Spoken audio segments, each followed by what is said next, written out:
민주당 당대표 정무조정실장 맡고 있는 김영진 의원과 이야기 나눠보겠습니다. 의원님 안녕하십니까? 네, 안녕하십니까? 자, 어제 최고위가 있었는데 이재명 대표 건강 악화로 불참했다고 합니다. 지금 좀 상황이 어떻습니까? 13일째인데요. 네.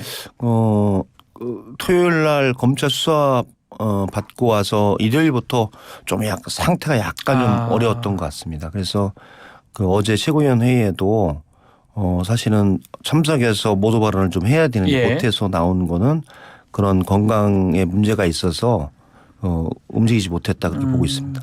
지난 주말에 이낙연 전 대표까지 왔습니다. 농성장에 좀 당내 결속이 강화된다고 이렇게 봐야 되겠죠. 제가 이낙연 대표 오셨을 때 저도 같이 있었는데요. 여러 가지 문제에 관해서 지금 윤석열 정부의 무도한 정치, 무도한 통치, 무도한 정치에 대한 입장들이 특별하게 차이가 없다. 그런 걸 많이 느꼈고요. 그래서 그거는 민주당내나 국민들이 느끼고 있는 보편적인 얘기가 아닌가 그런 게 많이 느껴졌고 당내에서도 그런 분위기는 있는 것 같습니다. 혹시 뭐 대통령실이나 여당 지도부에서 나온다는 얘기는 좀 들은 바가 있을까요? 제가 한 번도 말씀드렸었는데 예전에 황교안 대표가 그러니까 2020년에 그 초에 그 단식을 했을 때 사실은 엊그제 그 강기정 그 광주시장이 와서 정무수석을 했었죠. 그렇죠. 본인이 정무수석이 있을 때 매일 나가서 그래도 안부를 묻고 건강 상태를 묻고 얘기를 했었다. 그리고 비서실장이나 국무총리까지 와서 좀 걱정을 하면서 그래도 대화로 푸는 게 좋지 않냐 이런 일이 있었는데 이번 정부에서는 그런 일이 있냐 물어봤을 때 일절 그런 게 없는 좀 상황이라고 얘기를 했고요. 그래서 약간 제가 보기엔 좀 비정한 정부가 아닌가 그런 생각이 많이 들었습니다. 언론에서 출구 전략 얘기들을 하잖아요. 내부에서 아니면 그 당대표가 좀 얘기를 좀 하는 게 있습니까? 현재는 어제도 이낙연 대표께서도 그랬고 어제는 또 중진 의원들 시외본이 와서 말씀하셨고 했는데 사실 출구 전략이라고 하는 부분들이 이 요구 조건이라고 그러니까 이재명 대표가 단식했던 사안들이 상당히 포괄적인 국정혁신과 내각 총사퇴 그동안에 잘못됐던 분에 관해서 대통령이 사과를 하고 후쿠시마 오염수에 관해서 국제해양재판소에 제소하고 그다음에 잘못된 문제에 관해서 좀 했던 내각들에 대한 개편을 요구했던 거거든요. 그런데 아직까지는 그런 문제에 대한 변화가 없기 때문에 지금 출구 전략을 논하기에는 좀 적절치 않다 그렇게 보고 있습니다. 자, 그러면 이제 건강 단식이라는 게 계속 할 수 있는 것도 아니고 이제 13일째면 사실 건강에 좀 안 좋을 수 있는 또 버티기 힘든 상황이 올 수 있는 거잖아요. 그렇죠. 그러니까 인간의 한계라고 얘기했지 않습니까? 그리고 단식이라고 하는 부분들이 개인적인 특성도 있고 또 여러 가지 지병도 있는 상황에서 어떻게 할 것인가 저희도 대단히 우려스러워서 오늘 이제 검찰에 출두를 하지 않습니까? 그런 다음에 좀 결정을 하는 게 필요하지 않을까. 장기적인 싸움과 단식 투쟁이라고 말씀하셨듯이 윤석열 정부가 이런 정도로 제가 보기엔 무도하고 비정하고 이런 상황에서 과연 단식 투쟁이라고 하는 부분들이 유효할까에 대한 부분도 있는데 이재명 대표는 그래도 국민들의 아픔들을 같이 하고 그 어려움에 대해서 공감할 수 있는 부분이 도대체 무엇이 있느냐 이런 좀 절박하면서 단식을 시작했기 때문에 아직 그런 부분에 관한 계기가 되지 않았다 이렇게 보고 있는 것 같습니다. 자, 그럼 오늘 오후에 지금 검찰에 가시는 겁니까? 오늘 오후에 가는 거로 협의했습니다. 이 오늘 조사가 어느 정도 걸릴지도 좀 궁금하지만 이 조사가 마쳐지면 검찰에서 구속영장을 할 것 같습니까? 토요일 날도 사실은 저희는 깜짝 놀랐어요. 사실은 본인들이 8시간 조사라고 했는데 11시간이었거든요. 11시간 조사했다고요? 그렇죠. 아니, 그러니까 전체적으로 보면은 11시간이었죠. 그래서 그 8시간 조사라는 것도 그 검찰 조사를 확인하고 하는 시간을 빼고서 자기들이 장기간 조사를 하지 않았다라고 하는 알리바이를 대기 위해서 6시 한 30분 정도 얘기를 했는데 실제로 나온 건 11시 넘어서 나왔거든요. 그럼 실제로는 한 11시간 넘게 단식을 하는 사람을 데리고서 장기간 수사를 했기 때문에 저는 그 경기도의 대북 송금에 관한 범죄 혐의를 입증하기 위해서 소환해 수사를 했으면 네. 본질적인 문제를 물어봤으면 과연 그렇게 오랜 시간이 걸렸을까에 대한 궁금증이 있었어요. 그런데 예. 또 소환 조사를 한다라고 보는 거니까 예. 야, 이 사람들이 대단히 무도하고 웃기다. 아니 그런 정도로 준비 안 하고 수사를 하면 그게 말이 되냐 이런 생각 많이 들었어요. 본질적 질문은 좀 적었다 이 말씀인가요? 제가 보기에는 이재명 대표는 예. 명확하게 그 문제, 그 대북 선거 문제에 관해서 보고 받았냐 알았냐 이게 지금 핵심이 핵심 아닙니까? 그 핵심에 대해서 이화영 부지사나 김성태 쌍방울 회장 관련한 사안들이 전혀 인지하지도 못했고 사실관계가 아닌 네. 내용을 가지고 억지로 정치 공작을 위한 수사라고 분명히 얘기했기 때문에 더 이상 진술할 내용이 많지 않습니다. 네. 그리고 그러면 그거를 하기 위해서 그럼 검찰은 그것을 극복하기 위한 증거나 진술이 있어야 되는데 그게 전혀 없이 네. 답변할 때까지 물어보는 것 자체가 맞지 않는 거죠. 반복된 질문 그리고 정황 증거 그다음에 정황에 대한 사항들 경기 네. 도정 전혀 이번 범죄 혐의와 전혀 무관한 경기 도정의 상황들 뭐 이렇게 하니까 너무 제가 보기에는 사변적인 얘기로 시간을 끌면서 재차 소환을 저는 제가 보기엔 끌었다 이렇게 보고 있습니다. 검찰이 이제 끌었다고 말씀하셨는데 또 검찰 얘기에 따르면 이재명 대표가 그 피자 신문 조서에 서명을 거부하고 일방적 퇴실을 했다 이렇게 얘기를 합니다. 이 대표는 뭐 이게 진술이 좀 누락됐다고 하는 것 같고요. 이게 뭐냐면 예.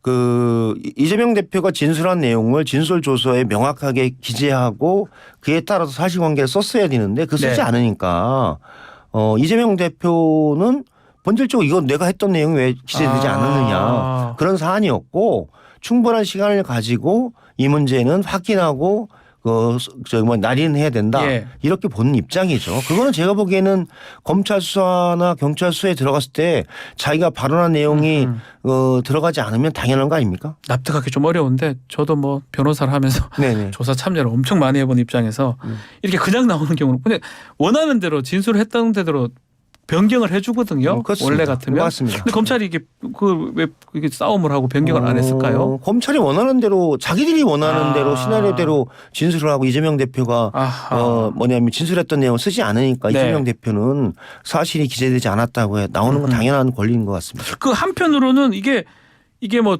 서명하지 않으면 서명 날인하지 않으면 증거로 못 쓰거든요. 법정에서. 혹시 전략적 의도 아니냐 이런 얘기도 있는데 그거는 제가 보기엔 전혀 그런 게 아니고요. 예. 얘기했듯이 정말 그런 조사가 필요하면 추가 소환이나 이런 부분들을 하겠다라고 처음부터 얘기를 했기 네. 때문에 진행해도 되는데 저는 본질적으로 11시간 수사를 했으면 충분하게 그 시간 안에서 능력 있는 수원지검의 검사들이 네.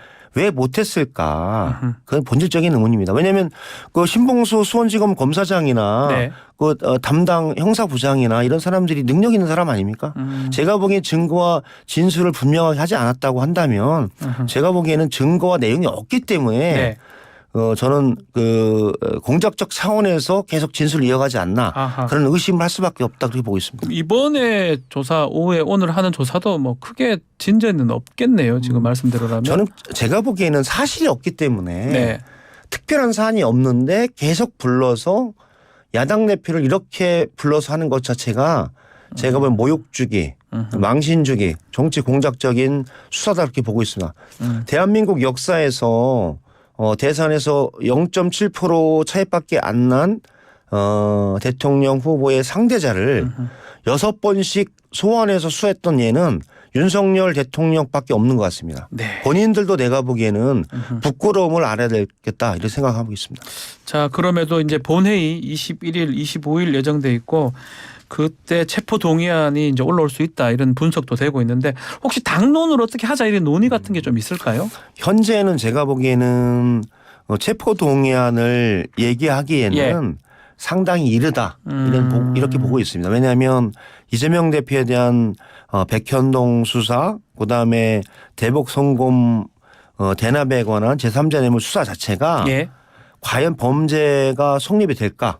범죄 상당성, 영장 청구의 내용, 그다음에 정말 이재명 대표가 오라면 검찰 소환해서 오라면 가고 네.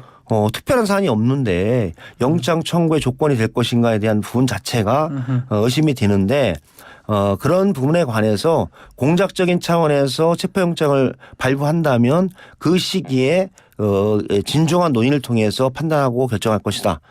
그런 생각이 듭니다. 지금 여당에서는 영장 심사가 만약 들어간다면 이재명 대표 구속을 확신하는 것 같습니다. 당에서는 그 부분 어떻게 보시는 겁니까? 저희들이 보기에는 예. 합리적인 법리적인 판단을 예. 한다면 백현동 수사나 대북 송금 수사에서 네. 이재명 대표가 직접적으로 연관이 돼서 연관됐던 부분에 관한 증언이나 증거가 단 하나도 없는 가운데에서 네. 과연 그게 가능할까 해서 많은 뭐 법조인이나 네. 검찰, 판사 또 변호사 출신의 많은 분들이 보기에는 과연 이걸 가지고 영장을 청구했을 때 영장이 발부가 될 것인가? 그건 되고 싶지 않다. 그런 의견이 현재 다수 의견이라서 제가 보기에는 국민의힘 김기현 대표나 네. 이런 사람들의 희망사항이 아닐까 그렇게 보고 있습니다. 자, 다음은 또 김만배 씨 허위 인터뷰 관련된 얘기인데 여당에서는 민주당이 배후에 있다 이렇게 주장을 하고 있습니다. 왜냐하면 이재명 대표가 최초 보도 시점보다 한 30분 먼저 기사를 올린 거는 보도 시점을 알고 미리 한 거 아니냐라고 지금 얘기하면서 말씀을 하고 있는데 어떻게 보십니까? 저는 제가 2022년 대선에 총무본부장을 맡았던 사람인데 신앙님 김만배 녹취록이 네. 과연 그럴 만한 가치가 있었는가? 라는 본질적인 얘기를 하고 있습니다. 네. 왜냐하면 전혀 대선에 국민들의 투표에 영향을 미치거나 그다음에 그 문제를 가지고 그것이 마지막 순간에서 결정적인 문제였는가? 저는 이 사건이 나기 전에 김만배 신앙님의 녹취록이 그렇게 된 것조차도 저도 기억나지 않는 사안입니다. 네. 그래서 제가 보기에는 상당히 황당한 사건을 가지고 국민의힘과 대통령실에서 조작하고 있다. 그리고 공작하고 있다. 이런 생각이 들어요. 그 돈이 오간 거는 사실이고 또 뭐 그 커피나 이게 좀 잘못된 부분들은 사실이 아닙니까? 그거는 제가 보기에는 김만배와 신앙님 그 위원장 간에 사적인 관계이기 때문에 그건 사적인 관계에서 지금 확인하면 될 것 같고요. 네. 나머지 부분들은 언론에서 어떻게 보도했나는 하는 예. 부분들은 그대로 언론중재위원회나 사실관계를 확인하면 될 것 같은데 그것이 무슨 1급 살인죄라든지 네. 이렇게 주장하는 것 자체가 제가 보기에는 현재 윤석열 정부의 그 정당 윤석열 정부의 국정 지지율인 것이 폭락한 상황에서 국면을 전환하기 위한 전형적인 물타기다 그렇게 보고 있습니다. 오히려 이거 특검으로 가야 된다고 보시는 겁니까? 제가 보기에는 신앙님 예. 김만배 사건을 그렇게 원한다면 해병대 박정훈 대령과 네. 은폐 조작 대통령실의 계획까지 포함해서 박정훈 대령이 청문회 나오는 국정조사나 청문회를 한다면 박정훈 대령과 관련한 최상병 사건의 청문회 국정조사와 네. 신앙님 김만배 사건을 같이 제가 보기에는 동일한 시기에 동일하게 나오는 방식으로 해도 무방하다 이렇게 보고 있습니다. 자, 최수근 상병 사망 사건 관련한 수사 외압 의혹 말씀하셨는데 지금 특검법도 발의가 됐고 공수처 수사가 지금 시작이 됐습니다. 서른 의원이 이게 사실이라면 탄핵감이다 이런 얘기도 했더라고요. 어떻게 보고 계십니까? 실제로는 제가 보기에는 네. 박정훈 해병대 수사단장이 명확하게 사실관계를 확인하고 엄정하게 최상병에 관한 사건을 수사해서 경찰에 이첩했던 부분들이 네. 법률에 따라서 진행했던 부분인데 그것이 청와대 안보실에 보고가 되고 대통령이 진노해서 꽝꽝꽝 하면서 바뀌었다 예.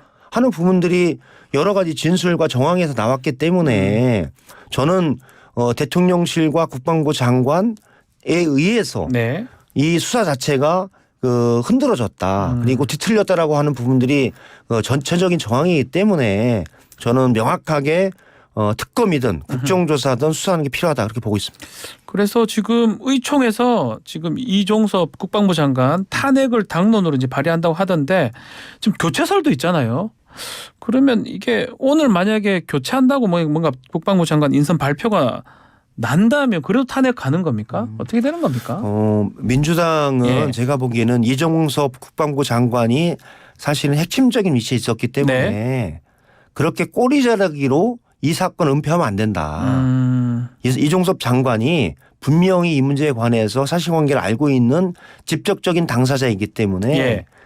사실관계를 분명히 하는 게 필요해서 특검이든 국정조사든 탄핵이든 민주당은 명확하게 입장을 가지고 할 수밖에 없다 이런 입장이고요. 네. 인사권이 어차피 뭐 대통령이 알아서 하는 거기 때문에 거기에 대해서 이래라 저럴 수는 없지만 네. 이 사실관계를 명확히 하는 것이 우선이고 그런 다음에 인사가 필요하다라고 보고 있습니다. 왜냐하면 네. 실제로는 국방부 장관에 대한 인사 수요가 없었어요. 이종섭 장관을 바꾼다라고 하는 것 자체는 최상병 사건에 관해서 아하. 이종섭 장관이 대통령의 의사를 너무 분명하게 박정훈 대령이거나 수사 당사자에게 의사를 전해서 대통령의 개입 사실을 누설했기 때문에 그것을 네. 짜내기 위해서 교체하겠다. 이것에 대한 반증이 아닐까요? 저는 네. 그렇기 때문에 교체설이 나왔다고 보기 때문에 적절하지 않다 보고 있습니다. 탄핵 추진 전에 이렇게 교체가 되면 탄핵은 못 하는 거죠? 실제로는 탄핵이라고 하는 부분들은 헌법과 법률에 있어서 국무위원들이 위반했다라고 하는 것을 갖고 있기 때문에 그 문제에 관해서는 법률적으로 다시 확인해야 될 사항입니다. 사실 맞습니다. 마지막으로 공수처가 지금 적극적으로 많이 이제 하고 있습니다. 감사원 관련돼서 공수처가 지금 적극적으로 나선 이유 짧게 한번 말씀 좀 부탁드리겠습니다. 저는 사실은 공수처가 검찰 경찰을 견제하고 네. 그 검찰 경찰이 수사하거나 정부 부처가 제대로 못하는 부분에 관해서 아주 중립적인 위치에서 수사를 하라. 네. 그런 위치에서 공수처의 역할이었기 때문에 지금 수사를 하는 것은 적절한데 예. 제대로 했으면 좋겠다. 제대로 해라. 예. 그런 상황입니다. 알겠습니다. 자, 오늘 말씀 여기까지 듣겠습니다. 감사합니다. 더불어민주당 김영진 의원과 함께했습니다.